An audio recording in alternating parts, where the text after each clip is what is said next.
जय हिंद प्यारे बच्चों। पर्यावरणीय समस्याएं और उनके समाधान चैप्टर चल रहा है अपना। इसके अंतर्गत आज जो अपन टॉपिक लेके चल रहे हैं वो है ओजोन परत में क्षरण। ओजोन परत क्या होती है? ओजोन परत जो है वो एक नीले रंग की गैस होती है, उसकी परत होती है वायुमंडल में। होती कहाँ है? समताप मंडल में। कहाँ होती है? समताप मंडल में। क्षोभ मंडल और समताप मंडल के बीच में होती है। ओजोन की एक परत पाई जाती है जिसको कहते हैं ओजोन मंडल। और ये जो ओजोन मंडल है इसकी समुद्र तल से अगर अपन ऊंचाई देखें तो 30 से 80 किलोमीटर के बीच में पाई जाती है।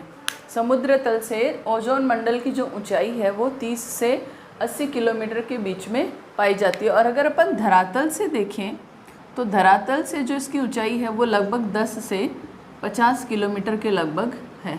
यानी इतना जो एरिया है वायुमंडल के अंदर वो किसके नाम से जाना जाता है? ओजोन मंडल। या इस एरिया के अंदर समताप मंडल पाया जाता है। उस समताप मंडल में इतनी जो ऊंचाई है, ये वाली जो ऊंचाई है, उसके अंतर्गत जो गैस पाई जाती है वो होती है ओजोन गैस। अभी ओजोन गैस करती क्या है? ओजोन परत या ओजोन गैस क्या करती है? ये सूर्य से आने वाली जो हानिकारक अल्ट्रावायलेट रेज हैं, पराबैंगनी किरणों को पृथ्वी तक आने से रोकती है। ओजोन परत का मुख्य कार्य क्या है? सूर्य से आने वाली हानिकारक पराबैंगनी किरणों को पृथ्वी पर आने से रोकती हैं। किनको? पराबैंगनी किरणों को। अब आजकल जो प्रदूषण बढ़ रहा है बहुत ज़्यादा, उसके अंतर्गत क्या हो रहा है? ओजोन परत को हानि हो रही है। और हानि कैसे हो रही है कि ओजोन परत में जो ओजोन गैस है उसकी कमी होती जा रही है। ओजोन गैस की कमी होती जा रही है, यानी ओजोन गैस की सांद्रता है वो कम होती जा रही है, जिसके कारण ये जो ओजोन परत है इसमें क्या हो रहे हैं? छिद्र हो रहे हैं।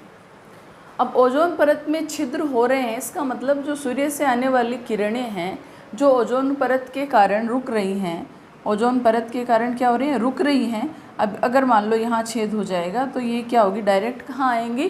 पृथ्वी पर आने लग जाएगी। और पृथ्वी पर अगर पराबैंगनी किरणें आती हैं तो कई तरह के त्वचा कैंसर वगैरह, स्किन डिजीज़ जो हैं वो हम लोगों को हो सकती हैं। तो ये बहुत ही खतरनाक काम है।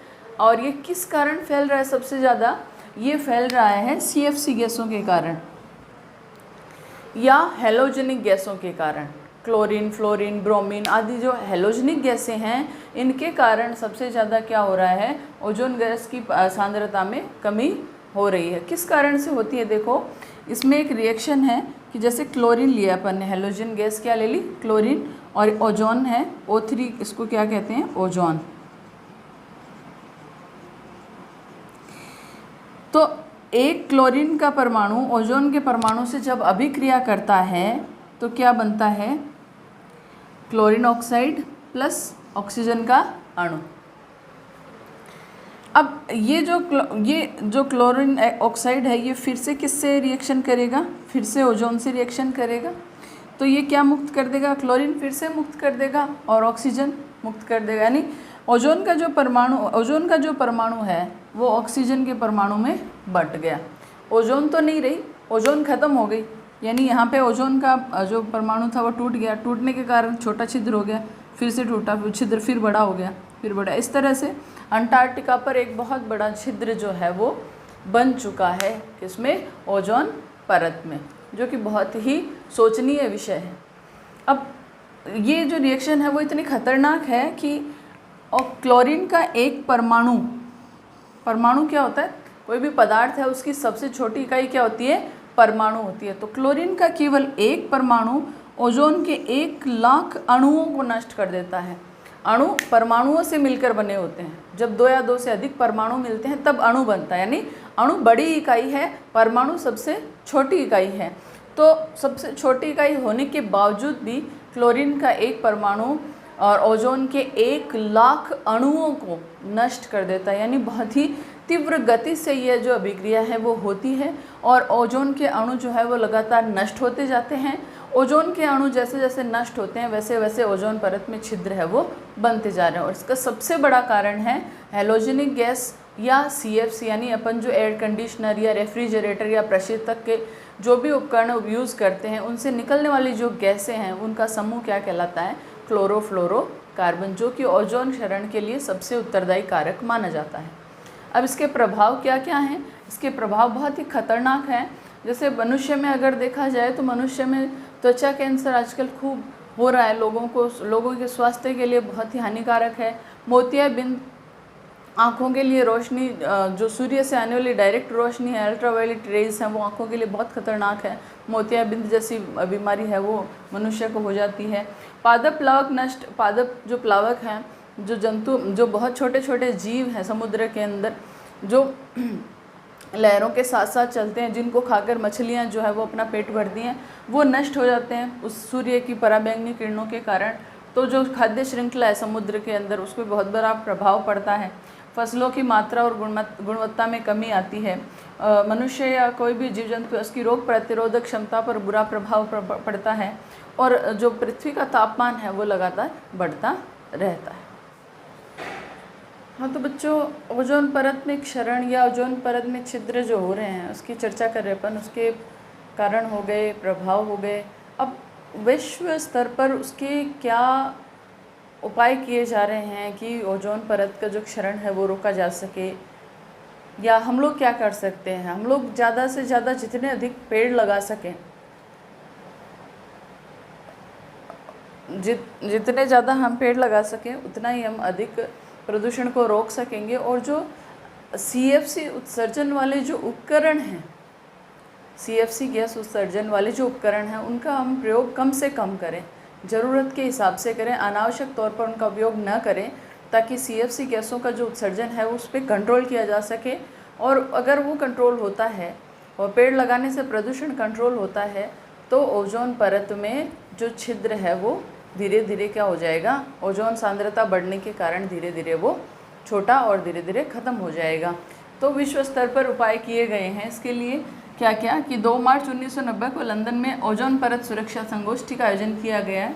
मॉन्ट्रियल प्रोटोकॉल अपनाया गया है। ये बहुत इंपॉर्टेंट है ना, मॉन्ट्रियल प्रोटोकॉल क्या है, किस लिए बना हुआ है? ओजोन परत में क्षरण को रोकने के लिए।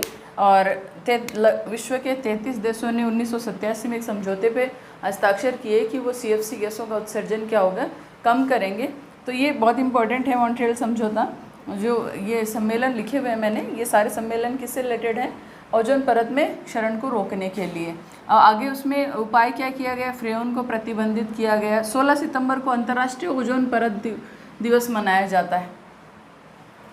ओजोन परत, अंतर्राष्ट्रीय ओजोन परत दिवस मनाया जाता है। ये भी इम्पॉर्टेंट है, छोटा क्वेश्चन आ सकता है कि ओजोन परत दिवस या अंतर्राष्ट्रीय ओजोन परत दिवस कब मनाया जाता है? 16 सितंबर को। तो ये आपको याद रखना है। वैसे चैप्टर काफ़ी बड़ा है पर इसमें से क्वेश्चन कम नंबर के ही बनते हैं, बट आपको ये छोटी छोटी चीज़ें हैं वो सारी याद रखनी है कि कौन सा सम्मेलन कब हुआ था, कहाँ हुआ था, और उस सम्मेलन का मुद्दा क्या था, यानी किस प्रदूषण पर या किस पर्यावरणीय समस्या समाधान पर वो सम्मेलन हुआ था।